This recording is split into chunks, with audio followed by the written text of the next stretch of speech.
नमस्कार दोस्तों, कलयुग के चमत्कार संतों की वाणी में आप सबका स्वागत है।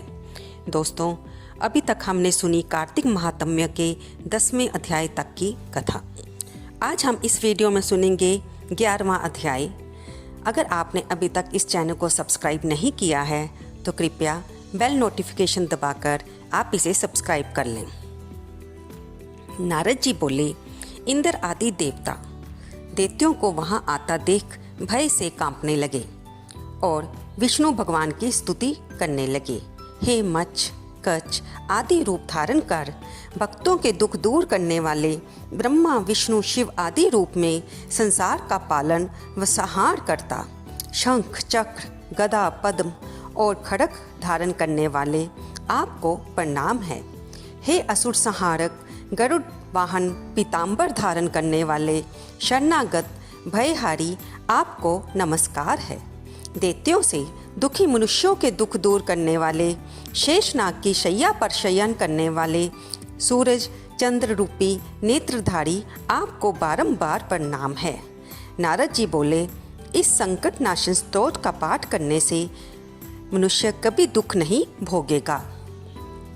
भगवान विष्णु देवताओं को कष्ट में जान क्रोधित होकर गरुड़ पर सवार हो लक्ष्मी जी से बोले, तुम्हारे भाई जलंधर ने देवताओं को बहुत दुखी कर रखा है, अतः मैं उससे युद्ध करने जा रहा हूँ। लक्ष्मी जी बोली, हे भगवान, मैं सदा भक्ति पूर्वक आपकी सेवा करती हूँ, सो हे कृपा निधान आप मेरे भाई को संग्राम में किस प्रकार मारेंगे। श्री भगवान बोले, शिवजी के अंश से। दोस्तों, हम ये जान चुके हैं कि जलंधर भगवान शंकर के रुद्र रूप से पैदा हुई अग्नि से और गंगा सागर के संगम से उसकी उत्पत्ति हुई थी, इसलिए वह शिवजी के समान ही बलवान था। श्री विष्णु भगवान बोले कि शिवजी के अंश से पैदा होने वाला ब्रह्मा के वरदान व तेरी प्रीति से पला जलंधर मारने योग्य नहीं है। नारद जी बोले, इतना कहकर भगवान विष्णु शंख चक्र गदा पद्म धारण कर यहाँ देवता स्तुति कर रहे थे वहाँ पहुँच गए। इसके बाद अरुण के छोटे भाई गरुड़ के पंख से उड़ी हवा और बबूला से उड़ाए गए दैत्य आकाश में मेघों की भांति भ्रमण करने लगे। तब जलंधर ने दैत्यों का दुख जानकर स्वयं क्रोध में भरकर आकाश में विष्णु के पास गया। फिर वहाँ दैत्य और विष्णु भगवान का घोर युद्ध हुआ। आकाश बाणों से भर गया। विष्णु ने बाणों से दैत्यों के ध्वजा छत्र और घोड़े काट दिए और एक बाण उसके हृदय में भी मारा। तब तक उस दैत्य ने गरुड़ के मस्तक पर गदा प्रहार कर उसे गिरा दिया। विष्णु ने हंसकर उसकी गदा खड्ग से काट दी। तब दैत्य ने विष्णु की छाती में घूसा मारा। फिर वे मल्ल युद्ध करने लगे। उन दोनों महाशक्तिशालियों के युद्ध से पृथ्वी शब्दायमान हुई।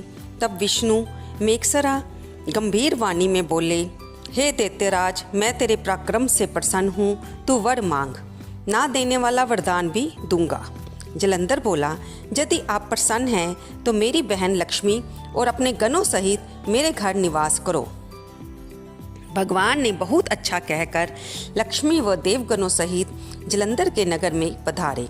नारद जी बोले कि जलंधर राक्षसों को देवताओं के अधिकार में सौंप पृथ्वी पर आया।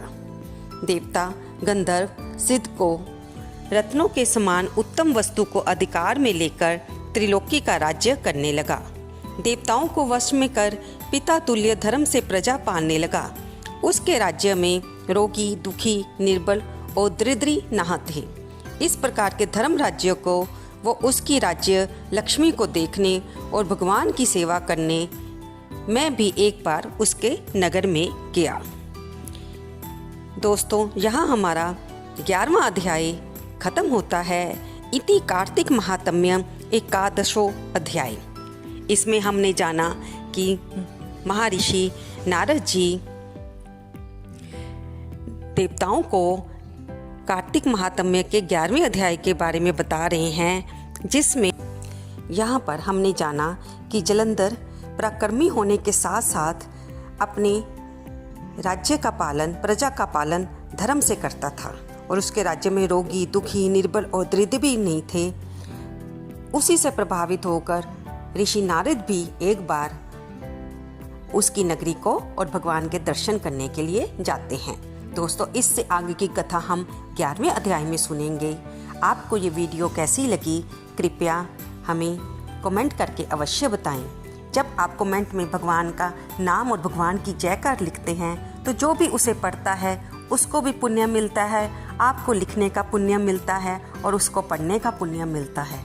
कार्तिक मास में हम जितना भी भगवान का नाम लेंगे वह उतना ही पुण्यदायी और फलदायी होगा। दोस्तों, जाने अनजाने हमसे कई अपराध होते हैं, लेकिन भगवान का नाम लेने से हमारे कष्ट कुछ हद तक दूर हो जाते हैं, हमारे पाप कट जाते हैं।